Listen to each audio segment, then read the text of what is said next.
नित्या, तुझ्या प्रभात फेऱ्या मारून झाल्या असतील तर इथे येऊन बस ना बाई. का इतका जीव दमवतीये स्वतःचा? नित्याला पूर्ण हॉलभर अस्वस्थपणे फेऱ्या मारताना बघून कुणालने वैतागतच तिच्याकडे बघितलं. तिच्या थोबड्याचा उडालेला रंग बघून असं वाटत होतं जणू पूर्ण देशाची जबाबदारीच मोदींनी हिच्याच खांद्यावर टाकलीये. दादा, मी खूप टेन्शनमध्ये आहे यार, आणि तुला माझं टेन्शन नाही कळणार. नित्याने टेन्शनमध्ये आता नकं कुरतडायला सुरुवात केली. बिचार लेकरू खरंच खूप त्रासात दिसत होतं. हो ना कुणालदा, नित्या मॅडम अगदी बरोबर बोलतायत. हिचं इतकं मोठं टेन्शन बाकी कोणाला कसं कळणार ना. हा आता ती वेगळी गोष्ट की ती स्वतःच पूर्ण घराच्या डोक्यावरचं टेन्शन आहे. पण आता काय करणार? सहन करण्यावाचून पर्याय आहे का? आरो सोफ्याच्या मागून उडी मारून सरळ सोफ्यावर पसरत बोलला. पण त्याच्या या सनसनीत टोमण्यावर नित्याने त्याला असा काय रागीट लूक दिला की जणू आता ती त्याला नजरेने चालणार होती. ओहो, माझी क्युटी पाय चिडली वाटतं. पण हाय, मी तरी काय करू? तिचा हा रागच तर आवडतो ना मला. त्याच्या डिवचण्यावर तिच्या चेहऱ्यावरचं टेन्शन काहीस कमी झालं हेही तिच्या लक्षात आलं नाही. पण तो मात्र मनातच गालात हसला. तिच्या टेन्शनचं अजून कारण माहीत नसलं तरी तिच्या चेहऱ्यावर टेन्शन तर त्याला कदापि चालणार नव्हतं. अरे बाबा, पण तुला एवढं कसलं टेन्शन आलंय ते तरी कळेल का? कुणालला तर या दोघांच्या फाईटने धडकीच भरायची. दोघही अगदी ठगास महाठग होते. एक मागे घेईल तर शपथ ना. जर एकाचा आवाज मेन्शनच्या गेट पर्यंत जात असेल तर दुसऱ्याचा डायरेक्ट गेटवे ऑफ इंडिया पर्यंतच पोहोचला पाहिजे. कुणालच्या प्रश्नावर नित्याने त्याच्या समोर एक फॉर्म ठेवला. तसं आरवनेही पटकन उठून बारीक नजर करून त्यात डोकावून पाहिलं. पण तो फॉर्म वाचून त्याचे डोळे खाडकन मोठे होऊन जीव कंठाशी आला. व्हॉट? तू 1 वीकच्या एज्युकेशन ट्रिपवर चाललीये आणि तू मला साधं विचारलंही नाहीस. नित्या, तू अशी कशी वागू शकतेस? आरव जवळजवळ इतक्या काय जोरात ओरडला की कुणाल तर बिचारा 3 ताडच उडाला. त्याच्या कानातच हे कार्ट ओरडलं असल्याने त्याच्या मेंदूपर्यंतच्या तारा अगदी सुन्न पडल्या असतील. पण इथे आरवचं ऐकून नित्याचं तोंड पुरतं गोळा झालं ना. भुरट्या, तू जरा स्वतःला जास्तच इम्पॉर्टन्स देतोयस असं नाही वाटत का तुला? नित्याचे ते थंड एक्सप्रेशन बघून आरव नाक फुगवून रागातच तिच्या समोर आला. तशी ते कुणालने नकारार्थी मान हलवली. खरंच ही दोघं कुठेही सुरू होऊन जायची आणि दोघांना भांडायला टॉपिकची ही गरज नव्हती. अगदी कोणत्याही टॉपिकवर ते तासभर आरामात भांडू शकत होते. मी तितका इम्पॉर्टंट आहे म्हणूनच स्वतःला इतकं इम्पॉर्टंट देत आहे. पण हे तुमच्यासारख्या फुसक्या लोकांना काय कळणार ना. हा माणूस तर हिच्याशी भांडण्याच्या नादात कधी कधी हेही विसरून जायचा वाटतं की हा तिच्यावरच प्रेम करतो ते. खरंच अवघड ध्यान होता तो. भुरट्या, तू? नित्या त्याला बोट नाचवत त्याच्यावर ओरडणार की तेच बोट पकडून कुणालने तिला आधी त्याच्या बाजूला बसवलं. Nitya, first of all tell me, ही तर एज्युकेशन ट्रिप आहे. मग एवढ्याशा गोष्टीसाठी तू इतकं टेन्शन का घेतीये? तुला या ट्रिपला नक्कीच गेलं पाहिजे. तुला खूप काही शिकायलाही मिळेल. कुणालला नित्याला झाडावर चढवताना बघून इथे आरवला तर सर्वप्रथम त्याच्याच डोक्यात काहीसं फोडूस झालं. पण काय करणार ना, नात्यांच्या बंधनात अडकल्याने आपल्या नवाबांचे हात दगडाखाली दबले होते. पण तोंड कशाखाली नसल्याने तो मोकाट बोलू तर शकत होता. हिला तिथे शिकायला मिळेल म्हणून कोण अशा अफवा पसरवत आहे? अरे ही बया इथे शिकत नाही तर इतक्या लांब जाऊन तिथे काय घंटा दिवे लावणार आहे? उलट हिच्या कृपेने आपलाच दिवाळा निघायचा हे मात्र नक्की. आरव हसतच बोलून परत मागच्या सोफ्यावर पसरला. पण पुढच्या सेकंदाला त्याच्या तोंडावर कुशनचा जबरदस्त फटका बसला ना. तसं त्याने स्वतःला सावरत समोर पाहिलं तर नित्या देवींनीच त्याला मस्त ठेवून दिलेली आणि आता कमरेवर हात ठेवून ती रागात मोठे मोठे श्वास घेत त्यालाच बघत होती. पण तिच्या चेहऱ्यावरचा तो गोड राग बघून इथे आरवच्या जीवाला सुकून भेटला नसेल तर नवलच. खूप अजीब प्रकारचं प्रेम होतं बाबा या प्राण्याचं, जिथे प्रेमाने बोलणंच काय तर बघणंही व्हायचं नाही. अग्नेय तर त्याच्या सियाला किती प्रेमाने घ्यायचा, तिला त्रास द्यायचा, हट करायचा, विचारही करायचा नाही. पण इथे हे ध्यान त्याच्या अगदी अपोजिट होतं. नित्याला त्रास द्यायला याचाच पहिला नंबर असायचा. तो तिच्यावर नक्की प्रेम करायचा की कुठल्या जन्माचा बदला घ्यायचा हे तर त्याचं त्यालाच माहीत. अगं मग नेमकं तुझं घोडं अडलंय कुठं? तुला अंकल आणि आत्याकडून परमिशन हवे का? कुणालच्या प्रश्नावर नित्याने उलूचं तोंड करून नकारार्थी मान हलवली. पण तिचे घोडे कुठे अडलंय हे आरवला माहीत असल्याने त्याच्या ओठांवर मात्र हलका हसू पसरलं. आरव, ती आता नेहमीप्रमाणे लाडीगोडी लावत आरवकडे वळली. हिचं हे एक बरं असायचं, अशी तर मॅडम त्याच्या सोबत सदैव तलवार काढून युद्धाला तत्पर असायची. पण जिथे अग्नेयचा प्रश्न यायचा तिचा घोडा तर रेसिंग मधून डायरेक्ट आउटच व्हायचा. पळायचं तर सोडा, अग्नीला बघून तिचा घोडा चालायचेही कष्ट घ्यायचा नाही. ए बाई, आधीच सांगतोय असा विचारही करू नकोस की तुझ्यासाठी मी त्या वाघाच्या पुढ्यात जाईन म्हणून. हे तुझं नेहमीचं आहे. कामापुरतच तुला मी आठवतो ना, तेवढ्यासाठीच हम साथ साथ हे करत माझ्या जवळ येतेस आणि काम झालं की हम आपके हे कोण करत निघून जातेस. आरवच्या शेवटच्या उदाहरणावर नित्याला खरं तर खूप वाला हसू आलं. पण आता मॅडम टेन्शन मध्ये होत्या म्हटल्यावर हसणार कशाना? आणि तुझं काम आहे ना, त्यामुळे तू स्वतः भाईला विचार, तो काय तुला परमिशन देणार नाही. तरी तुझं निदान नकार ऐकून समाधान तरी होईल. नाहीतर वहिनी समोर थोडी जास्तीची रडारड करून बघ, शेवटी तीच त्या वाघाला म्हणवू शकते. आरवच्या बोलण्यावरून आत्ता कुठे जाऊन कुणालला नित्याच्या टेन्शनचं कारण कळालं आणि न कळत त्याच्या भुवया उंचावल्या. भुरट्या पनवती माणसा, शुभ बोलणाऱ्या तर म्हणे मांडवाला आग लागली. जर एखाद्याबद्दल चांगलं नाही बोलू शकत तर किमान तुझं हे अपशगुणी गटार बंद तरी ठेव. पण दुसऱ्यांची काशी घातल्याशिवाय आत्म्याला थंडावा कसा भेटेल ना तुझ्या?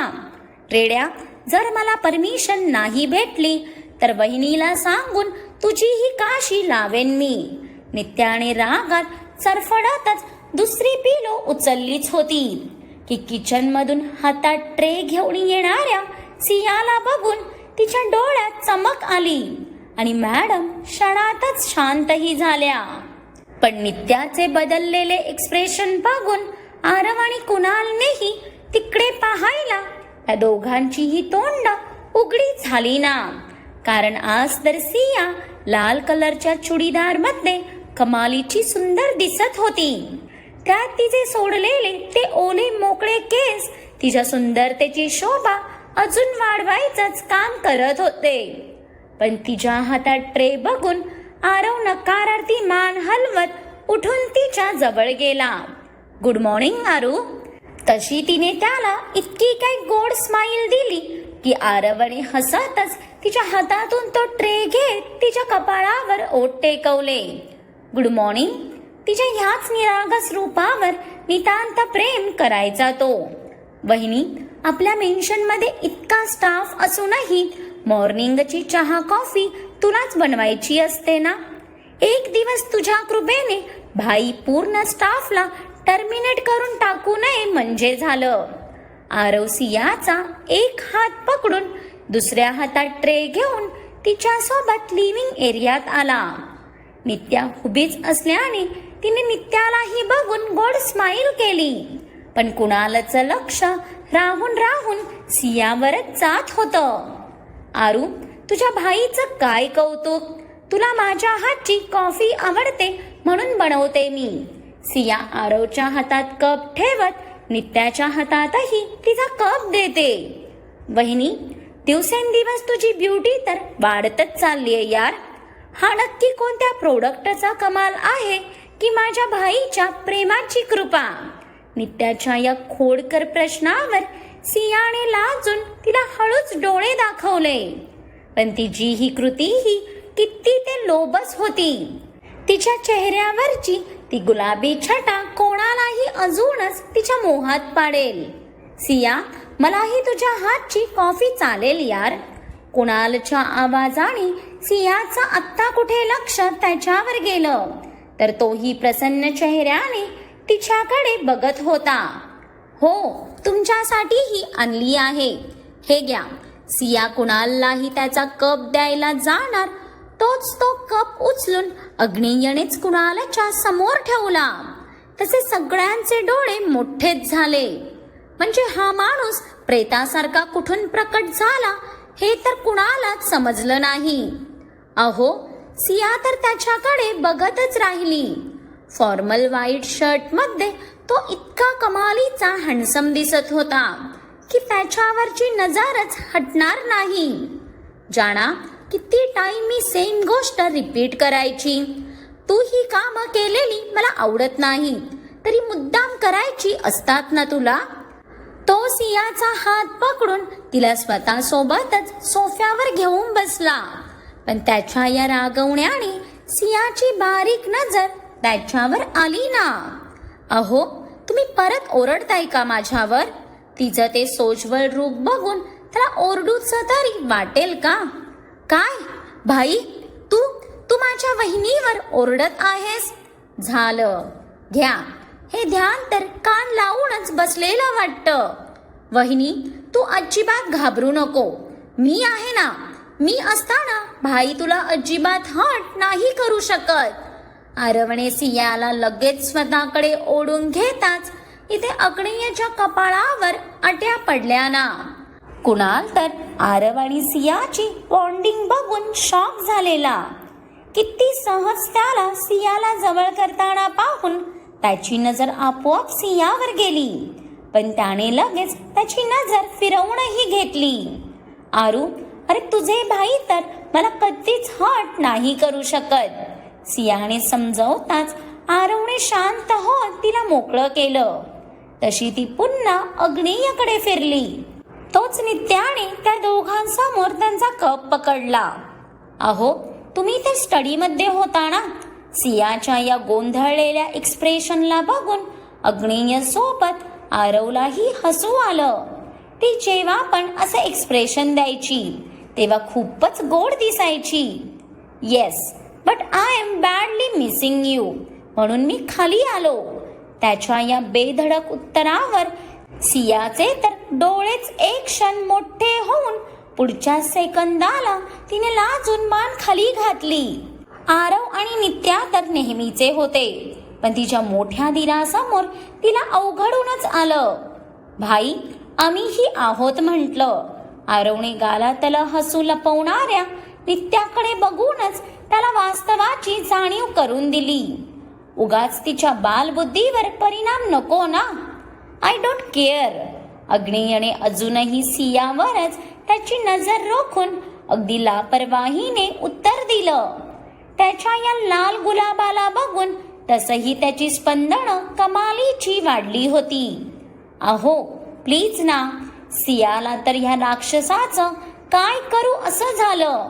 तिने तर हळूच त्याला चिमटा घेत नजरेनेच शांत राहायला दटावलं. पण तिची ती नाजूक चिमटी बघून तर त्याला हसावं की रडावं तेच समजेना. रात्रीच्या त्याच्या स्पर्शात तीही जितकी वाईल्ड व्हायची तितकंच तिचं प्रेम मात्र नाजूक होतं. पण सध्या त्याला एका महत्वाच्या टॉपिकवर बोलायचं असल्याने त्याने जड मनाने नजर फिरवली. नित्या, घरातले बाकी मेंबर्स कुठे आहेत? बस. अग्नेयच्या तोंडून फक्त तिचं नाव ऐकूनच इथे नित्या मॅडम गार पडल्या ना. भाई ते म्हणजे विचार लेकरू, या वाघाला तर पुरतं घाबरूनच राहायचं. घ्या, शट्टर डाऊन झाला या बयेचा. हिची दादागिरी आणि गुंडागिरी ती काय ते माझ्या समोरच असते.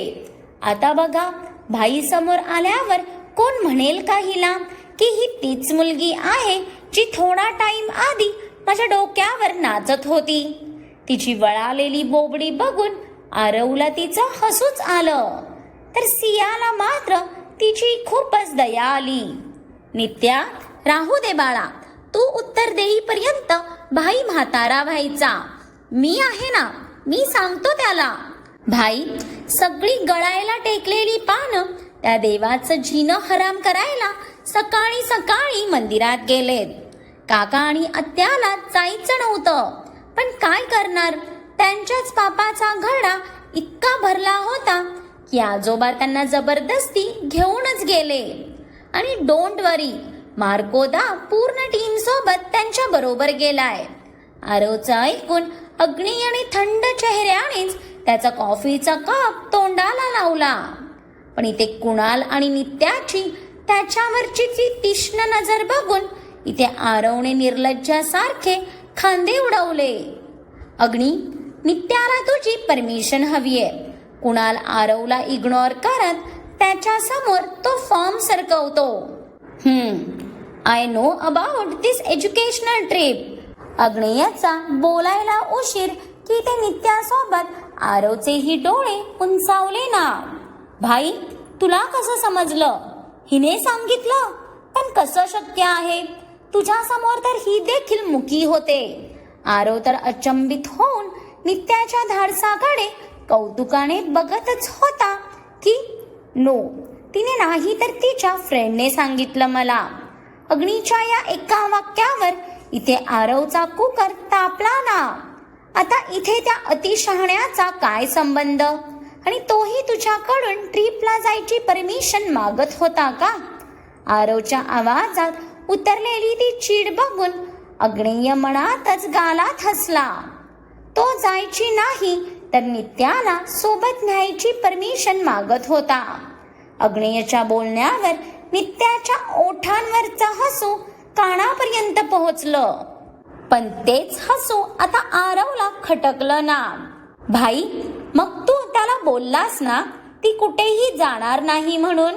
आरवला नित्यासाठी इतका हक्काने निर्णय घेताना बघून नित्या, सिया आणि कुणालचं तोंड तर उघडच झालं. पण अग्नेय मात्र अजूनही शांत होता. नित्या, 2 days नंतर जायचं आहे ना तुला?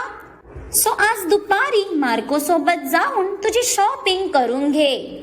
तू या ट्रिपला जाऊ शकतेस, बट ओनली 1 कंडिशन.